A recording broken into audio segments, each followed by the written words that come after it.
Kaizao zavatra atao androany manomboka androany ety amin'ny colline ny Manjakamiadana zao a manodidididina eo amin'ny telo kilometatra ny halavan'izao zavatra ho ataontsika zao. Dia misy fitaovana ary fomba hoentin'ireo mpiara-miombin'antoka miara-miasa aminay a hitsirihana ny toetoetry ny vato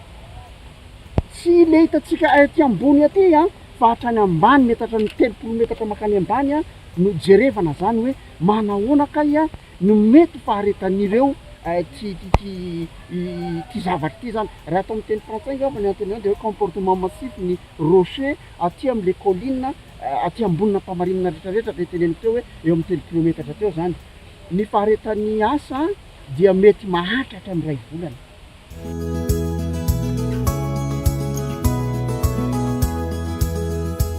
Misy roa ny méthode ampiasainay de méthode électrique jerenan'ny résistance na résistivité an'le sous-sol, de misy ny méthode sismique jerena vitesse sismique zany ahafantarana ny amafiny de ahoana sy ahoana de jerena hoe misy ny fissuration sy ny fracturation satria rehefa avy ny orana de misy ny circulation an-drano any ambanin'ny tany any de aveo nefa ireny a rehefa mialoha le vato miteraka degré d'altération de lasa misy ligne de sointement zany a de misy an'le altération lasa argile de lasa mahatonga an'le vato sy le tany lasa miteraka loza amin'ny ty toerana ty